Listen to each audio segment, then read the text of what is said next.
Hello everyone. So I'm Silipa and I'm an ONG registrar, and with the rest of the team, Pranal, Dr. Kassan and Professor McGowan, we did a study looking at gestational weight gain in our county's population and also looked at the associated adverse pregnancy outcomes.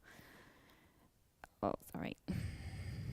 So the background is maternal overweight and obesity, and either high or low gestational weight gain can impact both perinatal and maternal long-term outcomes. There's been a recent systematic review in 2017 that showed that high gestational weight gain increases your risk of pregnancy-induced hypertension, diabetes in pregnancy, cesarean sections, and also having large babies. And having low gestational weight gain has the increased risk of having a small baby and early delivery. The long-term health outcomes is maternal postnatal weight retention and also childhood obesity. We did the study in counties. We have a rather unique population with quite high obesity and deprivation. In our 2016 newborn and maternity data, results showed that more than 60% of our mothers were overweight at their first antenatal visit, and also more than 50% of our women live in deciles 9 and 10. About 33% actually live in decile 10. In 2015, our perinatal maternity and mortality rates showed that we have one of the highest perinatal mortality rates here in New Zealand. Now, obesity and being overweight is not really easily reversed, but gestational weight gain is a modifiable risk factor in pregnancy. In New Zealand, we've only had one study looking at New Zealand pregnant women, and this was the SCOPE study, and it mainly looked at nulliparous European women that showed that 74% of that cohort had high gestational weight gain. In 2009, the Institute of Medicine released guidelines that looked at reference ranges for weight gain for the different BMI categories, and this was based on 2 decades worth of observational data that tried to optimize pregnancy outcomes. And if you look through the different categories, you'd find that as you go, the higher BMI is, the less weight that's required, that you're required to gain in pregnancy for favorable outcomes. And so if you're obese, you only needed 170 to 270 grams per week. The aim of the study was to identify the proportion of women in counties that gained weight outside the IOM guidelines, and also to assess the demographic factors that were associated with these gestational weight gain categories, and also to assess the adverse maternal and neonatal outcomes with either high or low weight gain. This was a prospective study that went from September 2014 to 2016. Our inclusion criteria were singleton pregnancies, booking gestation less than 20 weeks to ensure accuracy of dates, and also weight that was recorded in our maternity database at less than 20 weeks and also in the 3rd trimester. Those were exclusion criteria, and our primary outcome was to look at the maternity gestation weight gain categories as defined by the IOM guidelines, and also to look at our secondary outcomes, which were cesarean section in labor, hypertension in pregnancy, gestational diabetes, and having either a large or small baby based on your customized growth chart. All the clinics were provided with standardized scales and weights for standardization, and our sample size was predetermined early for statistical analysis. Our study population was 604. 39.7% of our women were Pacific, 20% Maori, and 21% European and Indian and Asian.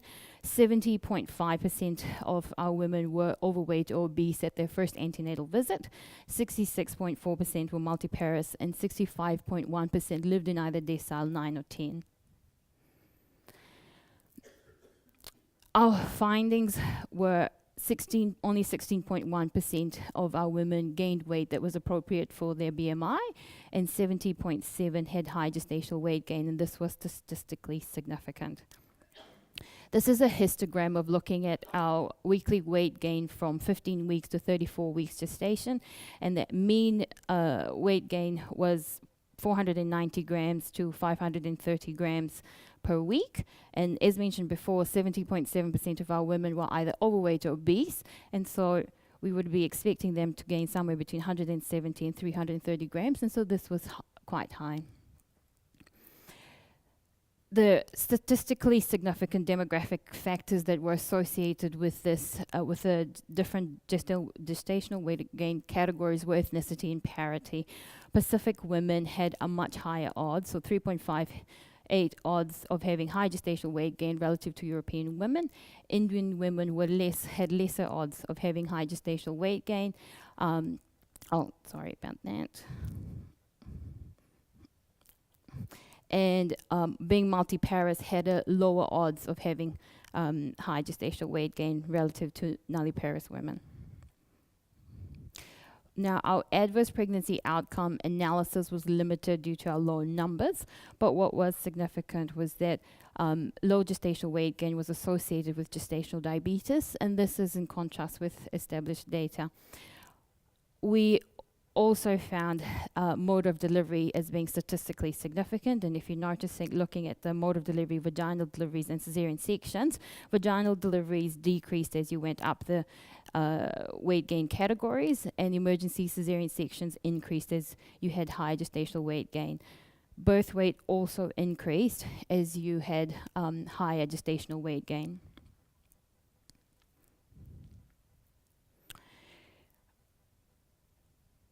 The other, for low gestational weight gain, you had a higher odds of having gestational diabetes, and that was 2.74.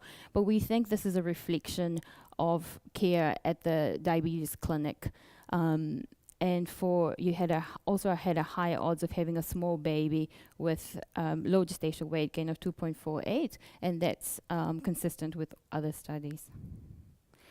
For birth weight, you'd notice an increasing center categories as you increased, as you went through the increasing gestational weight gain categories. And it was also noted that for every 500 gram increase in weekly weight gain, your birth weight would increase by 252 grams.